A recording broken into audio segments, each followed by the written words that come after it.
Okay, this is my solution for the set of problems that we did on Wednesday of week 7. And what we did this day was we looked at collisions. We looked at a cart, two carts on a track, and we did several different kinds of experiments where they stick together. And so we had these little hooks and loops, often known as Velcro, so they stick. And these are conservation of momentum problems, and in particular, this is a special kind of collision called perfectly inelastic.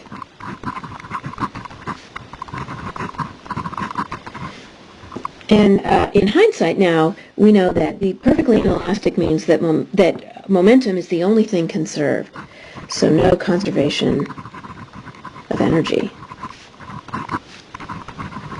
Basically because some of the energy is converted into the springiness and so on of the Velcro. And we could do lots of different ways that these things stick together. You could put glue or something, but anyway, these were perfectly inelastic collisions, mean they stick together. Okay, so that means that the situation here is pretty straightforward.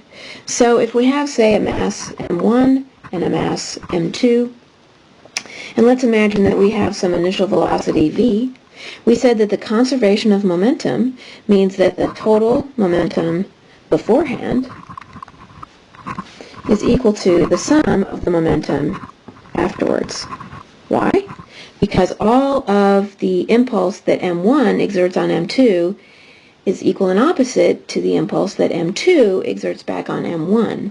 So if we add all those impulses together, this is another way of saying that the change in the momentum of the whole system is equal to 0. And when a change is equal to 0, physicists often do this. We write that the before equals the after. It's sort of a bookkeeping problem when you think about it. Anyway, what this means for this problem is that m1 times the speed coming in plus m2 and its initial speed, and that was just 0, so let's call this 1 and 2, is equal to their sticking together, m1 plus m2 times just whatever their final speed is. And so in the initial, for the first case, when something's coming in with speed 1 and the other car is at rest, we wanted to describe what happens to them afterwards. In other words, find the final velocity. And so in that case then, we have that v final is equal to m1 all over m1 plus m2, this fraction, times v1. And so we did some special cases. We said that if m1 is equal to m2, then v final was equal to 1/2 m over 2m, which is just 1 over 2, times v1. Similarly, if we said that m1 was equal to 2 m2, then v final was equal to, well, let's see, m1, okay, and so if this is 2m2, and then down here is 2m2 plus another m2, so this was 2/3 v1.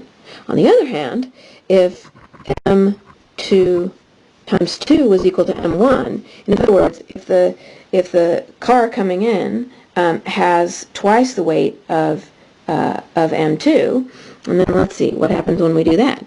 Well now, okay, so if m1 is 2m2 divided by, wait a minute, 2, oh, that was the other case, wasn't it? Hold on, let me try that again. So m1 is going to be 2 m2, and then 2 plus, yeah, that's not right. All right. Skip too many steps. Let's try this again.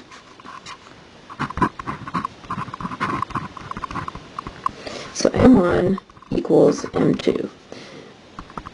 The final is equal to m1 all over m1 plus, now m2 is just m1. So this is 1 over 2.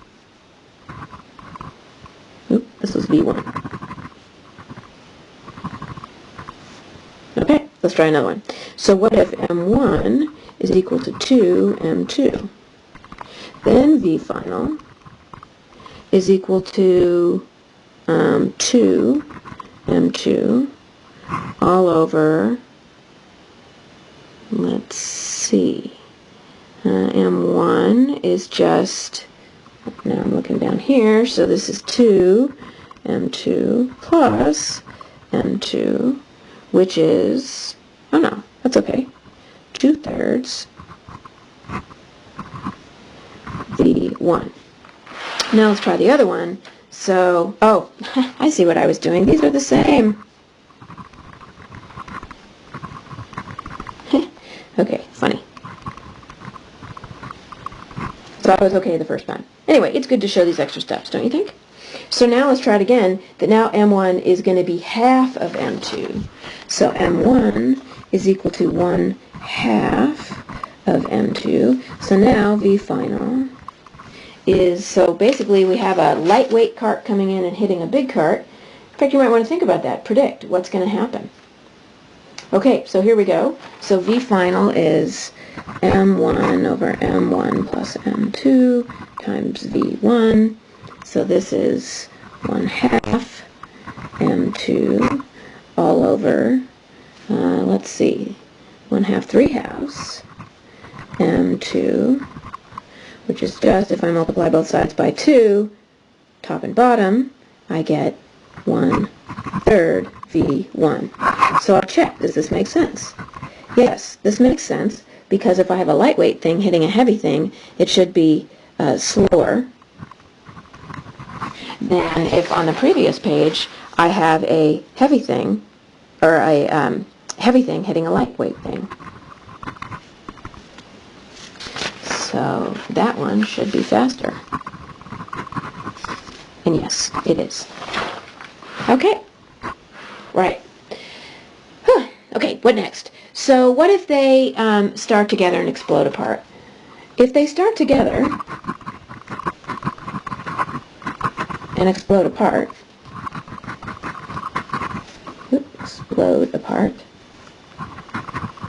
this is the same thing really as just running the movie backwards.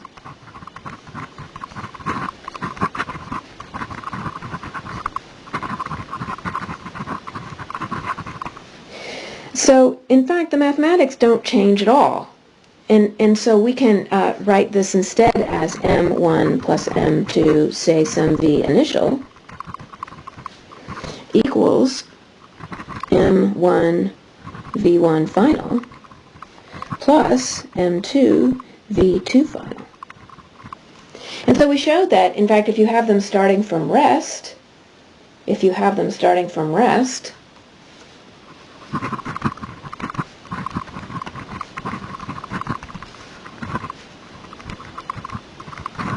that means that M1 V1 final is equal to M2 V2 final. Or you might write it this way, that M1 final over, whoop, and there's a negative sign in here, isn't there? Because one has to go one way and one has to go the other way, times, or divided by, say, V2 final, is just the inverse of their masses. In other words, if M2 is heavier than M1, then the cart 1 is going to move faster than cart 2.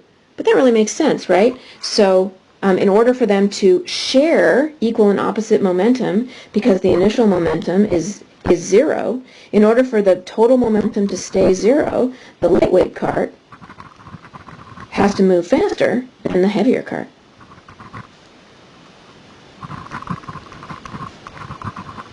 And so we did many more cases. You might think about some of these cases. I think I'll stop writing these out. But you might think about, is it possible to set up the explosion such that one cart remains at rest?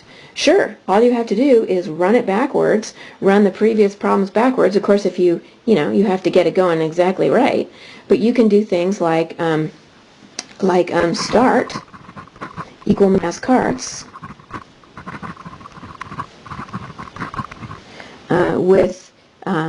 with some speed, and then watch what happens.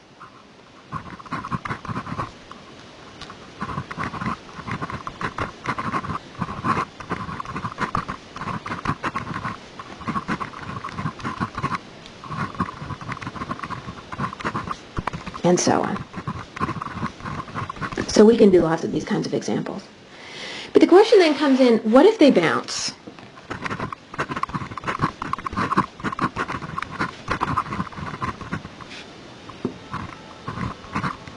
If they bounce, this becomes a more complicated problem because we, in class, we use magnets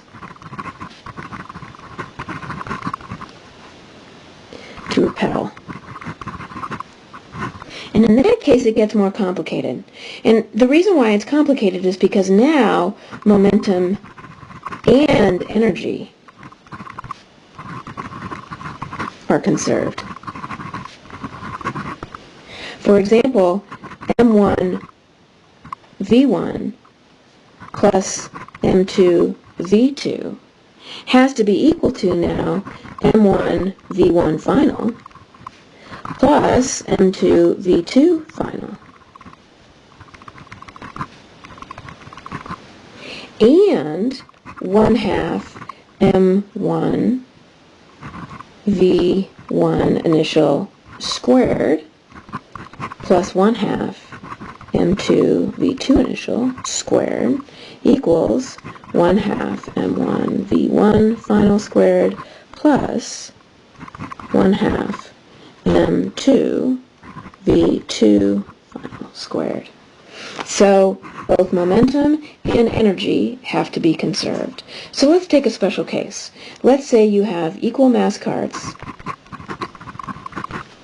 Oops, 1L. And one is at rest. So then we have m v initial plus m times 0 equals m times v1 final plus m times v2 final. And 1/2 m v initial squared plus 1/2 m times 0 squared is equal to 1/2 m v1 final squared plus 1/2 m v2 final squared. These kinds of problems are often solved more quickly if you divide through by the m's and you divide through by the 1/2s. And so what this says is that v initial is v1f plus v2f, and v initial squared is v1f squared plus v2f squared. So these two things have to be true. And in fact, if you play around with this, you'll realize that there's only one way that this can be true. There's only one way that this can be true, and that's if, check for yourself, you can solve it algebraically, if v1f is 0 and v2f is equal to v. Those are really the only ways, v initial, I should say, the only way that that's going to be true. Of course, the other thing that can happen is that v1f is equal to v, but that means it missed. It just kept going, and v2f is equal to 0, so that means it misses. But that would be an algebraic solution that means they didn't hit at all. Okay, and we can do these problems forever, but I think I'll stop there.